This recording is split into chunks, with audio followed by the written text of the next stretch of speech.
토트넘의 챔스 16강 탈락은 단순히 한 대회에서 떨어진 것보다 훨씬 더 많은 의미가 있었습니다. 바로 토트넘이 15년 연속으로 무관에 그치게 된 것이죠. 우승 청부세라고 불리는 콘테에게 연봉 200억을 넘게 주는 이유가 기나긴 무관을 깨기 위해서였는데, 정작 감독인 콘테는 우승보다 경질을 더 원하는 것처럼 보입니다. 영국의 이브닝 스탠다드는 콘테 감독은 필사적으로 토트넘을 떠나고 싶어한다.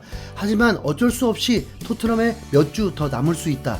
콘테 감독의 밀란전 직후 인터뷰는 이미 포기한 사람 같았다. 그는 경기 후 토트넘은 밀란급 팀이 아니라면서 폄하했다라면서 콘테가 필사적으로 토트넘을 떠나 이탈리아로 돌아가고 싶어 한다면서 콘테를 강력하게 비판했습니다. 그렇게 팀을 떠나고 싶다면 자진해서 사임을 하는 방법도 있는데 왜 일부러 태업을 해가면서 구단에서 자기를 경질하기만 바랄까요? 콘테 감독 스스로 경기 이후에 구단이 나를 해고할 수도 있다고 한 건 자기가 그럴 만한 짓을 한다는 걸 충분히 잘 알고 있다는 뜻인데요. 이러면 아무리 좋게 보려고 해도 그냥 위약금 달라는 소리로 들립니다. 상호 해지라는 깔끔한 방법이 분명히 존재하고 있거든요. 한 골이 아쉬운 상황에서조차 공격수 대신 수비수를 넣으면서 일부러 챔스 탈락을 원할 정도라면 일찌감치 사임을 하는 게 맞죠. 차라리 잉글랜드로 돌아오지 말고 이탈리아에서 사임 의사를 밝혔다면 그냥 계속 집에 머무를 수 있었을 텐데, 굳이 콘테는 밀란전에 돌아와서 고의로 대회에서 탈락하고 인터뷰로 토트넘을 모욕하면서 팬들의 감정을 자극했습니다. 너무 괘씸해서라도 절대 경질 안 하고 위약금 한 푼도 주고 싶지 않네요. 콘테가 지휘하는 선수들조차 감독의 전술을 이해하지 못했습니다.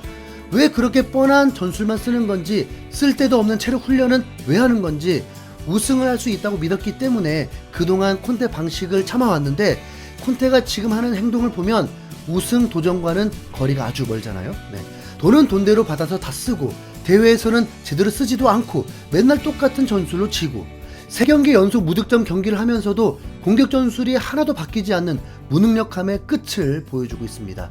히샬리송은 자국 방송사에 대고 아예 콘테를 저격까지 했죠. 히샬리송은 지난 여름에 합류해서 아직 팀에 온 지 1년도 안 됐는데 그 사이에 콘테에게 질린 겁니다. 그러나 히샬리송보다 더 오래 이 팀을 지켰던 프랜차이즈 스타마저 결국 분노가 폭발하고 말았습니다. 다름 아닌 케인의 이야기인데요. 최근 영국의 텔레그래프에서는 케인이 이번 결과에 매우 실망해서 토트넘과 협상을 중단했다고 밝혔습니다. 토트넘의 공격수 케인이 자신의 우승 꿈을 강조했다.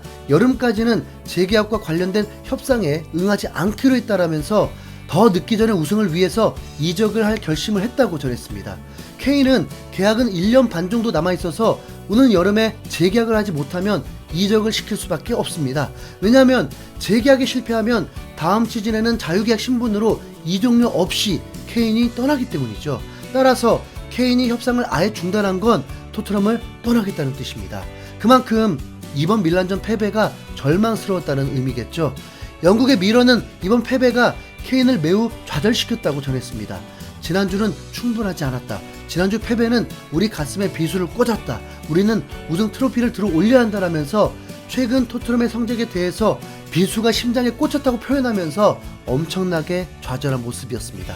그도 그럴 것이 FA컵 16강에서 케인은 선발 명단에서 빠져 있었고 뒤늦게 교체로 투입되긴 했지만 팀의 패배를 막을 수 없었습니다. 그런데 토트넘은 셰필드전에서 케인뿐만 아니라 수비수들까지 로테이션을 돌리는 선택을 했는데 이것도 이해하기 힘든 결정이었죠.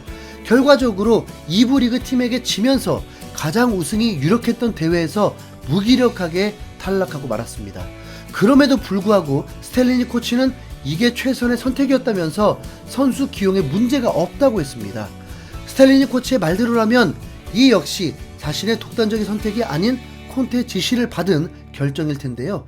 FA컵 16강에서 탈락한 이후에는 울버햄튼에게도 패배하며 리그에서도 4위 자리가 위태로워진 데다가 챔스에서도 탈락하게 되면서 토트넘의 우승 확률은 거의 0%.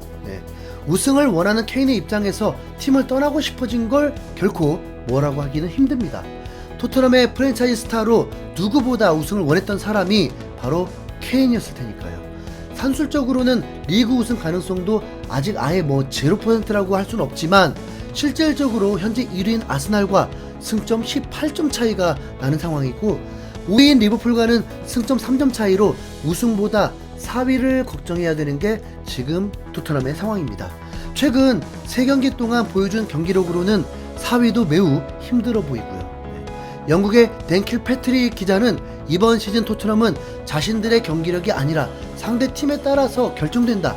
상대가 막아서면 토트넘은 할 방법이 없다라면서 토트넘의 경기력에 대해서 아주 강하게 비판했을 정도입니다.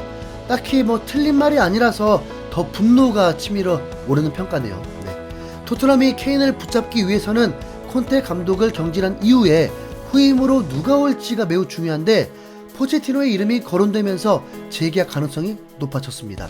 그러나 또 다른 보도에 의하면 포체티노 감독의 복귀가 아니라 전혀 새로운 감독이 올 거라는데요. 디에슬리텍에서는 포체티노가 아닌 루이스 엔리케를 후임으로 점쳤습니다. 엔리케는 과거 바르셀로나에서 마지막 챔스 우승을 이끈 감독이지만 최근 카타르 월드컵에서 스페인을 맡아서 16강에서 탈락하면서 불명예스럽게 지휘봉을 내려놓은 감독이죠. 엔리케가 포체티노보다 뛰어나서 더 우선순위에 있는 건 전혀 아니고 단장인 파라티치가 오래전부터 높게 평가해왔기 때문이라고 하네요. 정말 절망스러운 소식이죠. 게다가 포체티노는 레알 마드리드에서도 차기 감독으로 노리고 있어서 토트넘으로 올 확률이 더 낮아졌습니다.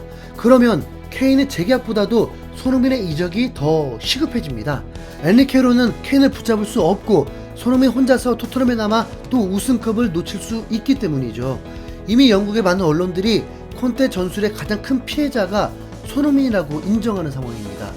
영국의 가디언에서는 지난 밀란전 토트넘의 단조로운 공격을 지적하면서 손흥민은 코너킥 이후 AC밀란을 압박하기 위해서 55m를 질주했지만 손흥민 뒤에는 빈 공간만 있었다.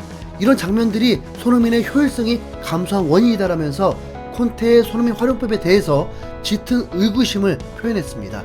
뿐만 아니라 BBC의 크리스 더튼 역시 손흥민이 부상에서 회복한 후 활약을 펼치고 있는 것에 대해 존중한다.